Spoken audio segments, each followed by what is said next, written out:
حال ہی میں وزیر اعظم کے دورہ چین کے لیے پی آئی اے سے بڑا سا جہاز حاصل کرنے کی ڈیمانڈ کی گئی تاکہ ان کے وفد میں شامل لوگوں کی فوج ظفر موج کو اکوموڈیٹ کیا جا سکے، لیکن پی آئی اے کی جانب سے صاف انکار کر دیا گیا اور یہ کہا گیا کہ جہاز تو مل جائے گا لیکن ہر سیٹ کے حساب سے پورا کرایہ وصول کیا جائے گا، چاہے کوئی سیٹ خالی ہی کیوں نہ جائے۔ بھئی ظاہر ہے نا کہ اب پی آئی اے سرکاری کمپنی تو رہی نہیں ہے، لیکن جناب پرانی عادتیں وہ کہاں چھوٹتی ہیں۔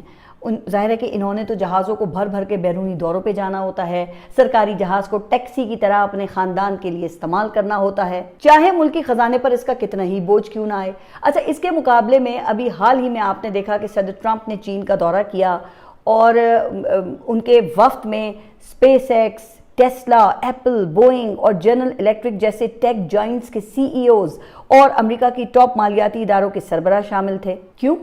کیونکہ انہوں نے اپنے ملکی ایکسپورٹس اور سرمایہ کاری کو فروغ دینا تھا، لیکن اس کے مقابلے میں آپ ذرا زرداری صاحب کے حالیہ جو دورے ہیں ان کی مثال ہی دیکھ لینا، جہاں ان کے ایک طرف بیٹا، دوسری طرف ان کی بیٹی، یعنی کہ ایک طرف بلاول بھٹو اور دوسری طرف آصفہ بھٹو، پیچھے مراد علی شاہ، شرجیل میمن، ڈاکٹر عاصم، سلیم مانڈوی والا اور درباریوں کی فوج ظفر موج آپ کو نظر آئے گی، جن میں سے کئی لوگوں کو آپ نے وہاں کی جو شہری حکومتیں ہیں ان کے ساتھ وہ ایم او یوز سائن کرتے ہوئے بھی دیکھا ہوگا۔ لیکن جو لوگ یہ ایم او یوز وہاں سائن کر رہے تھے نا، ان کی اپنی حالت یہ ہے کہ 2002 سے ان سے کراچی کی یونیورسٹی روڈ وہ مکمل نہیں ہو رہی ہے، کوئی درجنوں یہ ڈیڈ لائنز دے چکے ہیں اب تک۔ اب میں کوئی گزشتہ روز یہ سن رہی تھی کہ جو وزیر اعلیٰ ہیں سندھ کے، انہوں نے 90 دن کے اندر اسے مکمل کرنے کی ایک نئی ڈیڈ لائن دے دی ہے، لیکن کسی کے کان پر جوں تک نہیں رہیں گی۔ تو خیر، وزیر اعظم وہ پوری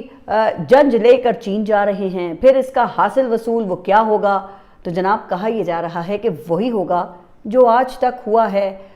مزید قرضے اور مزید بھیک۔ آپ سب اپنا خیال رکھیے اور اگلے ولاگ تک کے لیے